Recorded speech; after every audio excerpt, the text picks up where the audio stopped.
What's up, my podcast listeners? This is your host, Profound Matuszewski, and I am not in my car, obviously. It was one of those busy-ass days where I had to so-called pivot a bunch, and here I am in my house talking to you guys. Before I get started, I got to do shout-outs because the fact that I'm at home and I have my laptop in front of me, I can actually look at it and not cause an accident while driving. New number one, all the way in Texas, the city of Houston. Shout out to everyone in Texas listening to my show. Number two, we have Columbus, Ohio. Number three, we have the city of Huntersville in North Carolina. And honorable mention, number four, all the way in Austria. I'm totally going to butcher this. A city of Gumenden. Someone from Austria, please reach out and let me know how terrible I pronounce that. But yeah, super cool to see Austria on my top 5. I don't even know if I've ever had Austria on my top 10 even. So shout out to everyone in Austria listening to my show. That's super, super cool. So today I'm going to try to keep it short and sweet. I want to keep this to like 10 minutes unless I start like rambling on like crazy. This whole concept of training functionally. So this is what I love about rereading books. So if you follow me like crazy on social media or my Instagram story, you know that I read a lot, and right now I'm rereading Mike Boyle's Functional Training for Sports. I think this is the second or third edition, and you know, I read that book, I think when it first came out. I followed Mike Boyle's career very closely, and I model the same way I train with what he does, and I bought this book just to have it, and I'm reading through it, and like a lot of the stuff I already know, but sometimes rereading a book with more experience, you have a better grasp of knowledge, and there's a couple things that like I was like, oh, I really like how he said it that way, or I really like his way of explaining why he does X, Y, and Z. And something that kind of like stuck out to me constantly was this concept of training muscles for their function and not so much the aesthetic appearance. Because when it comes to functional training, like it's almost a disservice to your own body if you're going to be training it in the opposite way that it's designed, if that makes sense. And the biggest one that is like a pet peeve for mine, and I've been posting this for years because I still see this stupid shit online all the time where people think core training is like endless crunches, like endless crunches, right? And Boyle cites a lot of references to many great physical therapists and someone that is probably the most researched person when it comes to the spine, Dr. Stuart McGill.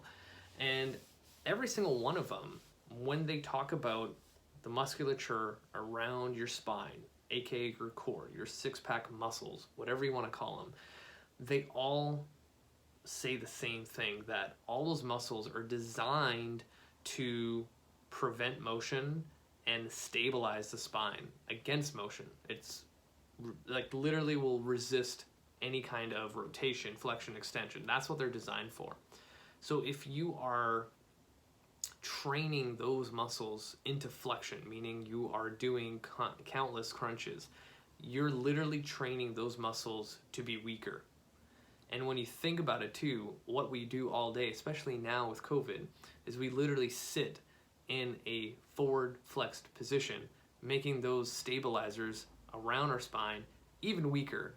And then when you try to get your health in order, you're going into the gym and you are doing endless crunches because you want a thinner waist, a six-pack, whatever it is, and then you're literally just taking steps back over and over and over again. And no wonder people have low back pain, neck tightness, shoulder pain, just from the whole concept of sitting and constantly doing crunches when they are just making things worse.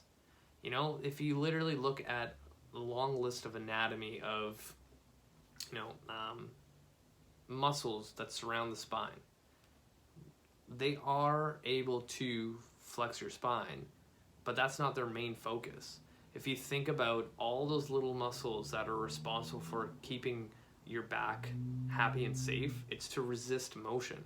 If you look at how much rotation your lumbar spine is supposed to give, it's 13 degrees. That's not a lot. But then when you look at the rest of the spine, the thoracic spine up top, it's able to rotate to 45 degrees one way and 45 to the other, right? And I think extension's about 30 degrees. And the lumbar spine itself, it's designed not to rotate. And then you see people move through their lumbar spine on a daily basis and then go to the gym and they want to do like rotational exercises, but one, they have no mobility up top, and I'm speaking in relative terms when it comes to general population, and then you realize, no shit, everything's coming through the lumbar spine. And then these same people don't have enough hip mobility. So what's the culprit again, like taking over, is the lumbar spine. And then you'll do stuff like crunches over top.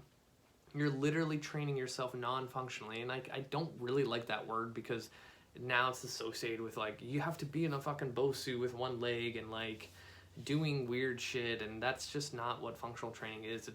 And again, I posted this a couple days ago, like functional training is training for a purpose, right? Or training that makes sense, right? So if I go somewhere and I'm training and someone asks me, well, why are you doing that exercise? I can literally give them a long list of why.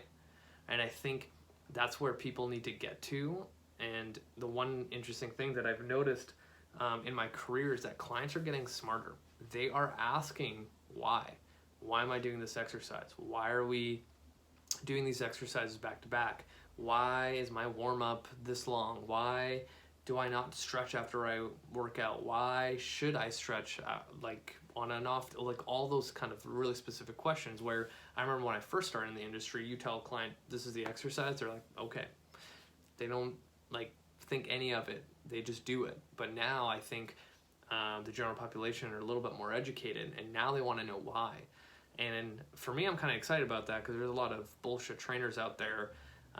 But again, if they're smooth talkers, they can probably make shit up or whatever it is. But clients are getting smarter. Just people in general in the fitness realm are getting smarter. So you need to ask yourself, if you're a general population person right now and you're going to the gym or training at home and you are following a program or whatever it is, you need to ask yourself, why am I doing these exercises? Are they getting me closer to my goal? Right? Like, is the 3 sets of 20 reps of abs at the end of the program actually making me better? Or am I doing movements that were based in the 90s and I'm doing the same shit? And that's another thing too, is like I've met so many clients over the years where they try to get back into working out, and I'm like, okay, well, what are you doing for exercise? Like, oh, the program I did in college. I'm like, that was like 20 years ago. I'm pretty sure things have probably changed since 20 years ago. This is why people need to keep up to date, and this is why I get into like tangents like I'm about to right now, and I wanted to keep this short, but coaches not doing continuing education, like, what the fuck? What the fuck? Like, things change like every fucking 6 months. Like, I feel like I am not educated enough, you know, but I think I'm okay in the sense that, you know, I keep my clients healthy. They don't get injured while training. They have never missed a day in the gym. I create a good environment for that to, you know, happen. And here I am, like, with clients that have been with me for 8-9 years, and they're crushing it. But then there's coaches out there that get certified. They get whatever other certification after, and they're like, I'm good. I'm just going to go on Instagram and scroll through the hashtag like core exercises or whatever it is and just steal that shit and apply it to every other person. Like, I don't understand how that's okay. And then some clients just assume that's fine. And I need to stop myself there, because I'm just going to go off for like 30 minutes about my fucking industry. But the biggest thing you need to start asking yourself is why, right? Look at your program right now. Like, how old is it? You know, like I've bought, you know, programs from other coaches 10 years ago. They were great then, but right now, if I took that program and to that coach would be like, yeah, you know what, you should probably not do it, or like switch this thing and blah, blah, blah. Like, things change. Things change all the time. There's better ways of doing it. And I think a quote that I kind of like live by is the former, I believe, vice president of Disney, Lee Cockrell. He always had this quote saying, you know, maybe there's a better way than we're doing it right now, right? Or maybe the way that we've been doing it has been wrong this whole time. Like, you almost have to challenge yourself. And, you know, I will read stuff from other people in the fitness industry where I don't agree on, just to see, like, maybe they have a point. Maybe they have something that I don't know. Maybe they have this method that is like amazing. Like, you need to challenge what you believe in order to grow, because you never know. And like, the worst thing that happened, you'll just be like, yeah, I was fucking right. This is a load of garbage, right? That's a pretty good feeling, right? But you ask yourself why. Are you actually training for function? Or are you just training for, you know, looks? And aesthetic goals are fine. It's just, you need to do it the right way to keep yourself healthy, to have more, you know, days in the gym.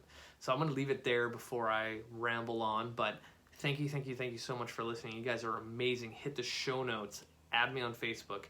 Add me on Instagram, because I post a lot of video and photos. For all my subscribers on YouTube, thank you for listening to my show and then like hopping on to subscribe, because sometimes it's better just so you can see me.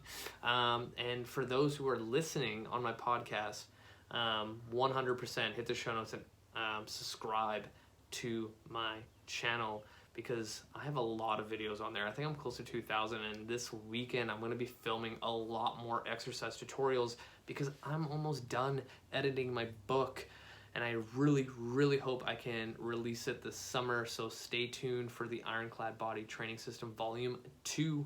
I'm super excited. That's it for me. Until next time, you guys.